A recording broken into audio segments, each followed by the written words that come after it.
क्या मीर रजा केस में पुलिस भी मिली हुई है? क्या दाल में कुछ काला है या फिर पूरी दाल ही काली है? इस हवाले से कुछ बात करते हैं। देखिए, बहुत ही अफसोसनाक किस्म का वाक़या है, दिल दहला देने वाला। मीर रजा कराची का लड़का है, बहादुराबाद में इसका एक छोटा मोटा बिजनेस था, वॉफिलिक्स के नाम से रिहाइश इसकी थी। बहादुराबाद के करीब ही एक जगह है PECHS, और इसकी जो लाश मिली थी गुलिस्तान जौहर से मिली थी। पुलिस का पहले ये बताना था कि इस शख्स ने खुदकुशी कर ली है।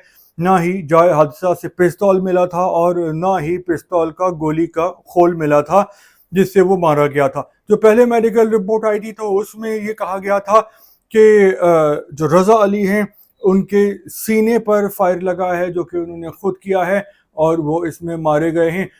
लेकिन फिर पर्दा उठना शुरू हुआ और इस कहानी में नए नए उतार चढ़ाव आते गए, क्योंकि रजा अली का चेहरा मस्क था और पहले ये बोला गया कि कराची की गर्मी से उसकी ये हालत हो गई है, या लाश कई घंटे बाद मिली है तो शायद जानवरों ने या कीड़े मकोड़ों ने उसको नुकसान पहुंचाया है। लेकिन जब दोबारा मेडिकल टेस्ट किया गया तो मालूम हुआ कि गोली सीने के बजाय जो सर है उसके पिछली तरफ से मारी गई है। इसके अलावा मीर रजा अली की पसलियां भी टूटी हुई हैं।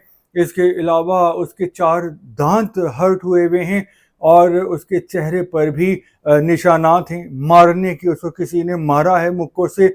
और इसके अलावा उसके मुंह से हलक से भी कोई काला रंग का मवाद मिला है और उसके दिल के मुकाम पर भी सियाह किस्म के निशानात हैं, जो कि इस बात की इंडिकेशन है कि उसको तशद्दुद का निशाना बनाया गया है। अब कहानी बदल गई है। अब सवाल ये पैदा होता है कि फिर पुलिस ने क्यों बोला कि खुदकुशी है, और बगैर तहकीक के तफ्तीश के क्या पुलिस केस बंद करना चाहती थी?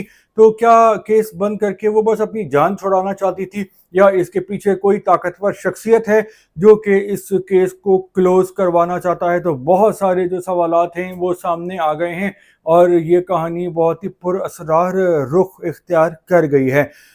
एक और बात यह है कि मीर रजा क्रिप्टो करेंसी का भी काम करता था और इसने बहुत से लोगों से पैसे लिए हुए थे, तकरीबन 3 से 5 करोड़ रुपए लिए हुए थे उधार। और जब इसने लोगों को अदायगियाँ प्रॉफिट देना बंद कर दिया तो लोगों का भी दबाव आना शुरू हो गया।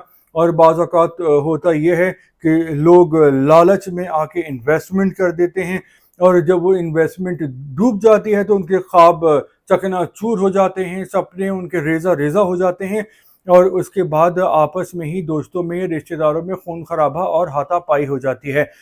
तो मेरा ख्याल है कि इसका एक एंगल ये भी हो सकता है कि जब मीर रजा अली को नुकसान हो गया क्रिप्टो में और वो लोगों को प्रॉफिट नहीं दे सका, तो उसमें ही किसी ने उसको पैसे ना देने पे अपने पैसे लेने के लिए, और जब पैसे लेने में नाकामी हो गई तो गुस्से में आके उसकी जान ले ली, क्योंकि पैसा है ही ऐसी चीज़ और लालच जो है वो आंखों पे पट्टी बांध देता है। इस टॉपिक के हवाले से अगर आप कुछ कहना चाहते हैं तो दिल खोल के बोल सकते हैं, और अगर चैनल को सब्सक्राइब करना चाहते हैं तो वो भी कर सकते हैं। अल्लाह हाफिज़।